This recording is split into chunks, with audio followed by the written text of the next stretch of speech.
In this video, we'll be going over IUPAC Organic Chemistry Nomenclature, and we're starting off with functional groups, and we're going to take turns reading each functional group. We can see there's a functional group here, a general formula, there's a prefix, suffix, and if applicable, what kind of reaction is used to create it. So I guess you could go first. Right, so let's begin. The functional group of alkanes, the general formula is single bonded carbon. It can be as long as is physically possible. The prefix when naming it would be alkyl, and the suffix would be ane. The prefix is used when the alkane is not the main chain, and the suffix is used when it is the main chain. There is no reaction to form it from other things. All right, the next functional group is alkene.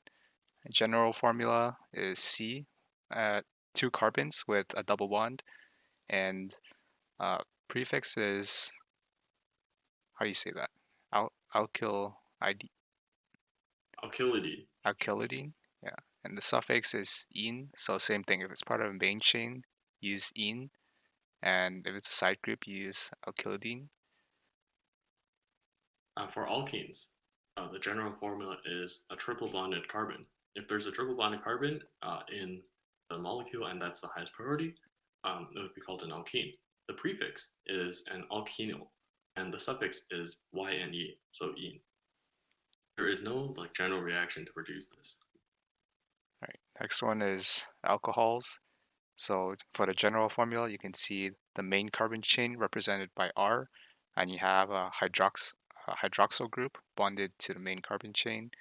The prefix is hydroxy, and the suffix is ol, and you can create alcohols by hydrating alkenes. Right. For the next functional group, ketones, the formula is a double bonded oxygen to a carbon, and the carbon is in the main chain. The prefix can either be keto or oxo, depending on what edition of IUPAC naming you're following. The suffix is one, one. This can be formed, for example, by the oxidation of a secondary alcohol. Right. Next functional group is aldehyde. So you have main carbon chain, you have carbon atom double bonded to oxygen atom, and you have hydrogen atom. So chemical formula, you would see your main carbon chain and then COH. Prefix is aldo, and suffix is al, and you can create an aldehyde through oxidation of a first degree alcohol. All right, the next functional group is ether. This is an oxygen which is single bonded to two other carbons. This is in the main chain. The prefix is alkoxy, as in if one of the sides of the main chain is one carbon, for example, it would be called methoxy. That's why it's alkoxy. This can be formed from a condensation reaction from two alcohols. All right, next functional group is ester. You have 2 carbon chains with a carbon atom single bonded to one oxygen atom and double bonded to another oxygen atom.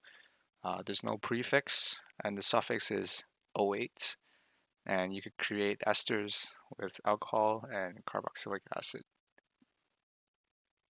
The next functional group are amines. There are multiple types of amines. Most commonly, they are primary amines, secondary amines, and tertiary amines. A primary amine is only connected to one carbon.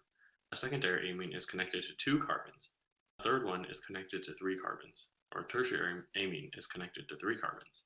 The prefix is amino, and the suffix is amine.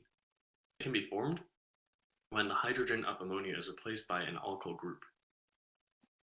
Okay, and next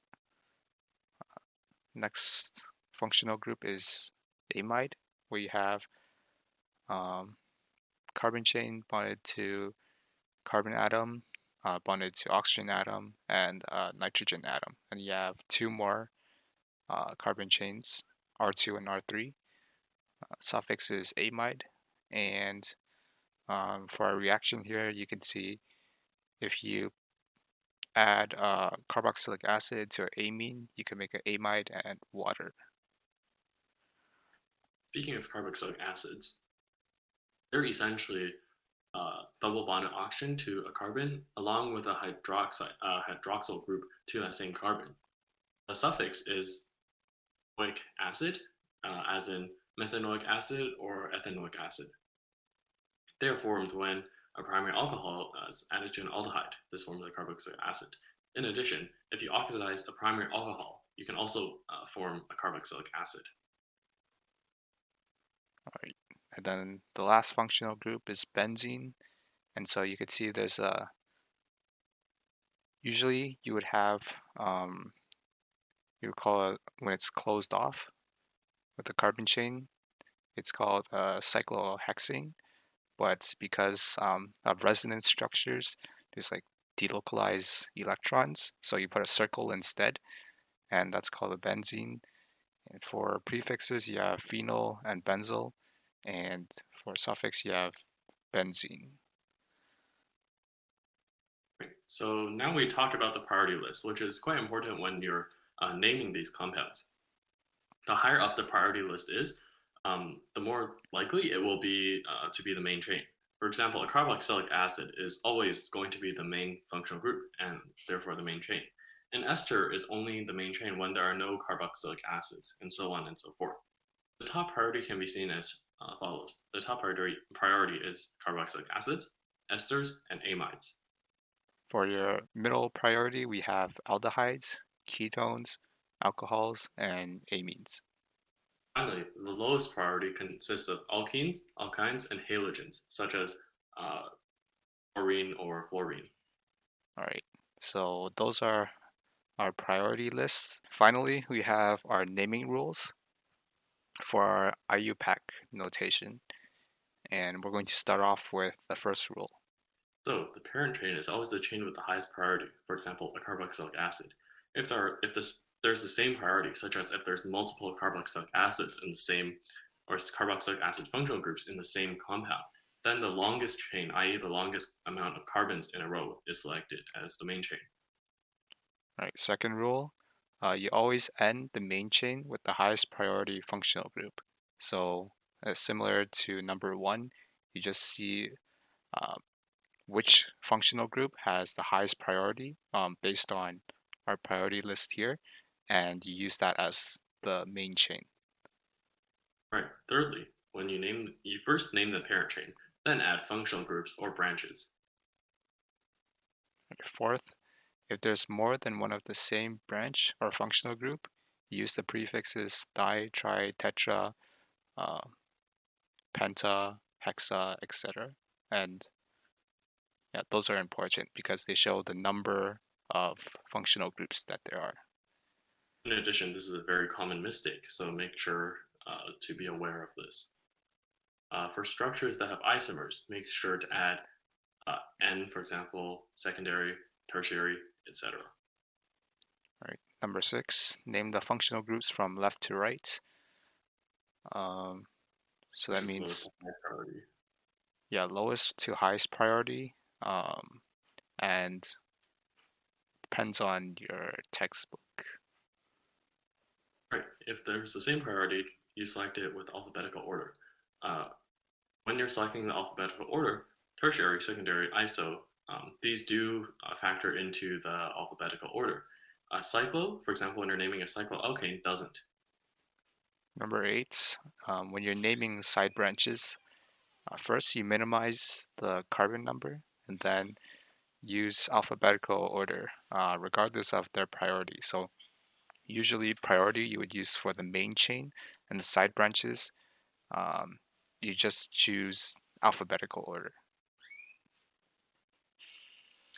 Put A after the number prefix for alkenes.